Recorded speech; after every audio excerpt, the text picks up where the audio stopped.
नमस्कार. कोकणी थाट या आपल्या यूट्यूब चॅनलमध्ये तुम्हा सर्वांचं मनपूर्वक स्वागत. कोळंबी म्हटली की तिचे हजार प्रकार येतात, पण अगदी कमी साहित्यामध्ये अगदी चविष्ट रेसिपीज बनवण्याचा हातखंडा आपल्या आधीच्या पिढीकडे होता. तर त्यातलीच अगदी कमी साहित्यात होणारी सोपी आणि सुटसुटीत चविष्ट रेसिपी आज आपण बघणार आहोत, कोळंबी मसाला. तर कोळंबी मसाल्यासाठी इथे मी कोळंबी घेतली आहे आणि बऱ्यापैकी मोठी होती म्हणून तिचे 2 भाग करून घेतलेत म्हणजे लवकर शिजेल. त्याला मी हळद, मीठ, मसाला आणि आलं लसूण पेस्ट लावून घेणार आहे. आता मी याला दही पण लावणार आहे. तर तुम्ही जर दही वगैरे खात नसाल फिश बरोबर किंवा प्रॉन्स बरोबर तर तुम्ही नाही लावलं तरी चालेल, पण मी इथे 1 चमचा घट्ट दही याला लावून घेते. याच्यामुळे कोळंबीची चव पण वाढते. तिखट जास्त खात असाल तर आलं लसणीबरोबर थोडीशी मिरचीसुद्धा वाटली हिरवी तरीसुद्धा चालून जाईल. मी इथे हिरवी मिरची नाही घातली आहे कारण आम्ही बेतानेच तिखट खातो. आता मॅरिनेट झाल्यानंतर एक 15-20 मिनटं बाजूला ठेवून द्यायचं आहे. एका कढईमध्ये मी इथे 2 पळ्या तेल घेतले. तेल गरम झालं की त्याच्यामध्ये तमालपत्र, एक 4-5 लवंगा, 4-5 काळी मिऱ्या, एक मोठी वेलची, मसाला वेलची आणि दालचिनीचा तुकडा मी यात घालून घेणार आहे. हे मसाले तेलामध्ये व्यवस्थित परतून घ्यायचे म्हणजे यांची चव मसाल्यामध्ये उतरते आणि चवीला खूप छान लागतात. आता खडे मसाले परतून झाले की त्यामध्ये 2 मोठे कांदे मी बारीक चिरून घेतले.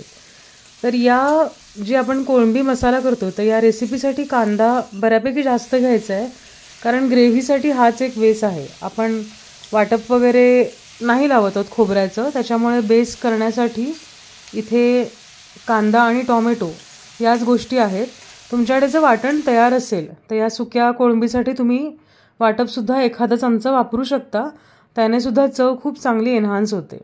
तर कांदा बऱ्यापैकी गुलाबी रंगावर परतून झाला की त्यामध्ये आलं लसणीची 1 चमचा पेस्ट घालून घ्यायची, अर्धा छोटा चमचा हळद आणि लाल तिखट घालून घेतलं आहे मी आणि अगदी 1 चमचा वगैरे मालवणी मसाला घालून घेते आहे. मालवणी मसाला जरा तिखटाला बराच आहे त्याच्यामुळे मी 1च चमचा घालून घेतला आहे. तुम्ही तिखटाच्या आवडीनुसार कमी जास्त करा मसाल्याचं प्रमाण. आता इथे कांदा वगैरे व्यवस्थित परतून झाला की त्यामध्ये मी टॉमॅटो घालून घेणार आहे. तर इथे एक मोठा टॉमॅटो बारीक चिरून घेतलेला आहे आणि यावर थोडंसं मीठ घालून घेते आहे. कोळंबीला पण मीठ लावलेलं आहे आपण, तर त्या अंदाजाने या मसाल्यापुरतं मीठ टाकून घ्यायचं. टॉमॅटोवर मीठ टाकलं की टॉमॅटो लवकर शिजतो आणि एकजीव व्यवस्थित होतो. तर या इथे मी झाकण ठेवून टॉमॅटो एकजीव होईपर्यंत शिजवून घेणार आहे. आता एक वाफ आल्यानंतर तुम्ही बघू शकता टॉमॅटोसुद्धा बऱ्यापैकी शिजला आहे आणि एकजीव झालेला आहे. आता हा व्यवस्थित जमेल तितका मॅश करून घ्यायचा आहे आपल्याला आणि अजून एखादी थोडीशी वाफ अजून येऊ द्यायची म्हणजे अगदी व्यवस्थित मशी होईल तो आणि त्याला तेल सुटेल.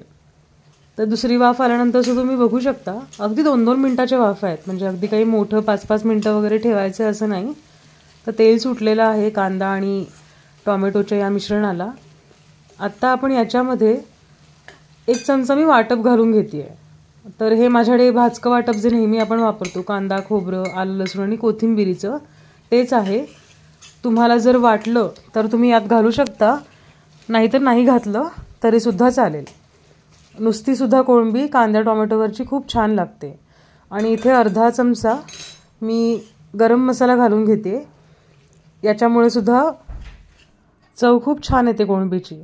आता जी मॅरिनेट करून ठेवलेली कोळंबी होती ती यात घालून घ्यायची आहे आणि मोठा गॅस करून 1 मिनिट व्यवस्थित परतून घ्यायची आहे.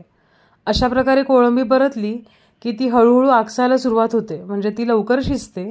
तर कोळंबीची मी इथे बऱ्यापैकी मध्यम आकाराची होती कोळंबी. मी 2 भाग करून घेतलेत कारण मग ती व्यवस्थित शिजली ना ती मऊसूत छान लागते, नाही तर कचकचते दाताखाली. मला तशी आवडत नाही म्हणून मी मध्येच 2 भाग करून घेतलेत. आणि आत्ता परतून झाली की त्याच्यावर झाकण ठेवून मस्त वाफ आणून द्यायची म्हणजे कोळंबी व्यवस्थित शिजेल. घट्ट झाकण लावून घेतलेलं आहे. तुमच्याकडे अशा प्रकारचं झाकण नसेल तर खोलगट झाकण ठेवून अगदी थोडंसं पाणी ठेवायचं म्हणजे मग खाली चिकटणार नाही. नाही ठेवलं तरीसुद्धा चालेल. 1 वाफ झाल्यानंतर याच्यामध्ये 2 कोकमं घालून घेतलेत मी. आंबटपणामुळे कोळंबीचा स्वाद जो आहे तो वाढतो. आता 2 व्यवस्थित वाफा आणल्यानंतर तुम्ही बघू शकता की कोळंबी मसाला जो आपण केला होता त्याला व्यवस्थित तेल सुटलं आहे. कोळंबीसुद्धा अगदी छान शिजलेली आहे. आत्ता आपली कोळंबी मसाला ही जी डिश आहे ती तयार झालेली आहे. तर कोळंबी मसाला याची ही कन्सिस्टन्सी भाकरीबरोबर खाण्यासाठी अगदी व्यवस्थित आहे.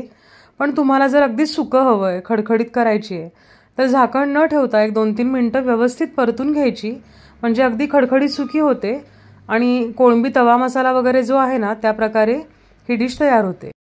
सर्व करून झालं की बारीक चिरलेली हिरवीगार कोथिंबीर यावर घालून घ्यायची आणि आपला कोळंबी मसाला तयार झालेला आहे. गरमागरम तांदळाची भाकरी असेल तर अप्रतिमच लागते. बरोबर थोडंसं लिंबू पिळून सुद्धा ना चव खूप छान लागते. तर कोळंबीची ही अगदी सोपी सुटसुटीत अशी रेसिपी आहे. अशा पद्धतीने कोळंबी कधी ट्राय केली नसेल तर नक्की करून बघा. आणि अशाच प्रकारच्या सुटसुटीत आणि साध्या सोप्या रेसिपीज बघण्यासाठी आपल्या कोकणी थाट या यूट्यूब चॅनलला नक्की लाईक आणि सबस्क्राईब करा. धन्यवाद.